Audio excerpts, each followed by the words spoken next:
Welcome to our channel. If you want to set up AutoPay with TD Bank to automate your bill payments and avoid late fees, follow these quick steps. Step 1. Visit the TD Bank website and log into your online banking account using your username and password. Step 2. Navigate to the Bill Pay or Payments section from the main menu.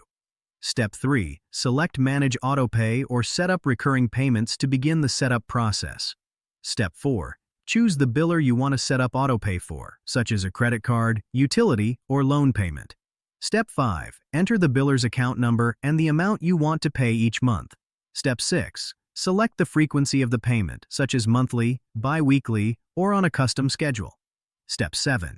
Choose the bank account from which the payment will be withdrawn automatically. Step 8. Review all the details carefully to ensure the payment amount, frequency, and account are correct. Step 9. Submit the AutoPay setup and wait for a confirmation message from TD Bank. Step 10.